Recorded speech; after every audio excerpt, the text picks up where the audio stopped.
भारत में कम्युनिस्ट विचारधारा यानी मार्क्सवाद प्रायः यूनिवर्सिटी कैंपस और बुद्धिजीवियों के बीच ही देखने को मिलती है, पर यूनिवर्सिटी कैंपस से बाहर कदम रखते ही लोग इससे प्रभावित तो दूर परिचित भी नहीं है। शायद इसीलिए कुछ गिने चुने राज्यों के अतिरिक्त भारत के अधिकांश प्रदेशों में कम्युनिज्म के नाम पर कभी वोट नहीं पड़े।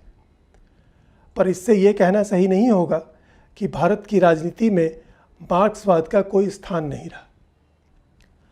आइए एक दृष्टि डालें भारत में मार्क्सवाद के इतिहास पर इससे पहले कि हम कम्युनिस्टों के कारनामों की परख करें, पहले संक्षेप में मार्क्सवाद की परिभाषा समझ लेते हैं। 19वीं सदी में कार्ल मार्क्स द्वारा दिया गया यह राजनीतिक सिद्धांत एक ऐसे समाज की कल्पना करता है जहां समाज की आर्थिक व्यवस्था ऐसी होगी कि अमीर द्वारा गरीब का शोषण नहीं होगा। ऐसा तभी हो पाएगा जब समाज में ऊंच नीच और वर्ग भेद का कोई स्थान नहीं रहेगा। सुनने में कितनी आकर्षक और मधुर लगती है यह बात, पर मार्क्सवादियों के अनुसार ऐसे समाज का निर्माण एक हिंसक क्रांति के द्वारा ही हो सकता है, क्योंकि उनके विचार से शोषक लोग ऐसे आदर्श समाज को बनने से रोकने का हर संभव प्रयास करें। तब स्वाभाविक है कि इस बीच समाज में अमीरों गरीबों के बीच का भेद बढ़ता जाएगा। तब तक एक मार्क्सवादी का कर्तव्य ये बनता है कि वह इस समाज में शांति और सामंजस्य न होने दे और अपना जीवन उस भविष्य की हिंसात्मक युद्ध को साकार करने में लगा दे। आप सोचते होंगे कि यह कैसा सिद्धांत है जो काल्पनिक कल के लिए एक अच्छे भले आज को तबाह करना चाहे। असंख्य चिंतक मार्क्सवादियों से यह प्रश्न पूछते रहे, पर उत्तर में उन्हें गाली गलौज के सिवा कभी कुछ नहीं मिला। अब वापस देखें भारत की ओर, जहां विडंबना देखिए कि मार्क्सवाद को बढ़ावा देने में प्रजा का नहीं बल्कि शासकों का हाथ रहा। स्वतंत्र भारत के पहले ही प्रधानमंत्री जवाहरलाल नेहरू मार्क्सवाद से इतने प्रभावित थे कि उन्होंने भारतीय संसद में सोवियत यूनियन के खूनी तानाशाह जोसेफ स्टालिन को भूरी भूरी श्रद्धांजलि अर्पित की, यह जानते हुए कि स्टालिन के सीधे आदेशों से लाखों निर्दोष लोगों की हत्या की गई थी।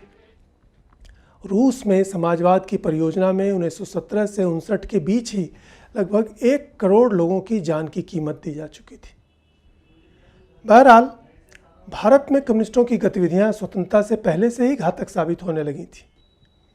1940 में मुस्लिम लीग ने भारत विभाजन की मांग रखी, पर उनकी बात कोई गंभीरता से नहीं लेता था, क्योंकि स्वयं मुस्लिम नेता इस्लामी अहंकार, विशेषाधिकार आदि से ज़्यादा कोई तर्क नहीं जानते। उनकी मांग को बौद्धिक आधार देने में कम्युनिस्टों का सबसे बड़ा हाथ रहा। हिंदुओं और मुसलमानों के बीच के संघर्ष को बढ़ाकर उन्हें उम्मीद थी कि मुसलमान उनके वोटर और समर्थक बन जाएंगे। फिर भारत के स्वतंत्र होते ही कम्युनिस्टों ने घोषणा की कि ये आज़ादी झूठी है और भारत में तख्ता पलट का षड्यंत्र रचा। फरवरी 1949 में एक सशस्त्र विद्रोह से इसका प्रयत्न किया गया, जिसमें बड़ी संख्या में लोग मारे गए। बाद में भी उनके निर्णय ऐसे ही हानिकारक होते रहे। इसमें प्रायः विदेशी निर्देश, विदेशी धन और साधनों की प्रेरणा भी रहती थी। ब्रिटिश कम्युनिस्ट फिलिप स्प्रैट, जो कम्युनिस्ट इंटरनेशनल के नेता रह चुके थे, उन्होंने उल्लेख किया है कि भारतीय कम्युनिस्ट रूस से अवैध रूप से धन लेते रहे थे और यह बात प्रधानमंत्री नेहरू को मालूम थी। फिर भी उन्होंने इसे चलने दिया, क्योंकि वे खुद कम्युनिस्टों से गहरी सहानुभूति रखते थे। सच तो यह है कि जिन भी मुद्दों पर भारतीय कम्युनिस्टों ने आज तक अपनी अकल लगाई, वह सदैव देश के लिए अहितकारी साबित हुए।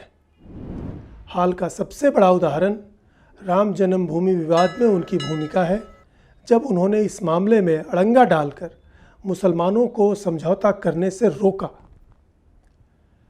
यह सब इसलिए भी होता रहा, चलता रहा, क्योंकि स्वतंत्र भारत में कम्युनिस्टों के पास राजनीतिक बल न होते हुए भी दुर्भाग्यवश शिक्षा नीति और शिक्षा तंत्र में उनकी घुसपैठ मजबूत होती गई।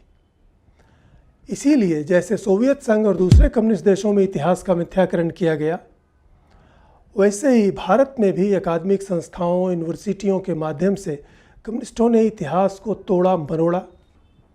भारतीय ज्ञान परंपरा से जुड़े विषयों को स्कूल कॉलेज के पाठ्यक्रम से बाहर कर दिया और विद्यार्थियों को अपने ही देश की गौरवशाली बौद्धिक विरासत से वंचित कर दिया। इन सब के साथ माओवादी सत्ता के निर्देशानुसार कुछ कम्युनिस्ट भारत विखंडन की राजनीति का षड्यंत्र भी रचते रहे।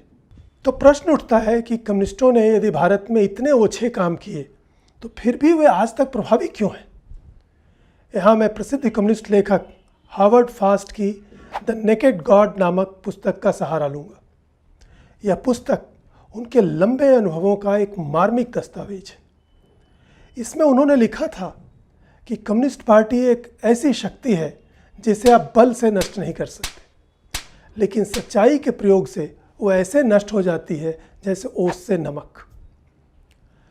भारत में शिक्षा नीति में कम्युनिस्ट प्रभाव के कारण वे अनेक बुनियादी सामाजिक, ऐतिहासिक और सांस्कृतिक विषयों में सच को दबाने में सफल रहे, पर इंटरनेट के युग में यह ज़्यादा दिन नहीं चल सकेगा। सत्य सामने आएगा और मार्क्सवादियों की घातक परंपरा का अंत होगा। इस आशा के साथ मैं शंकर शरण अपवार्ड की इस प्रस्तुति को समाप्त करता हूँ। वंदे मातरम।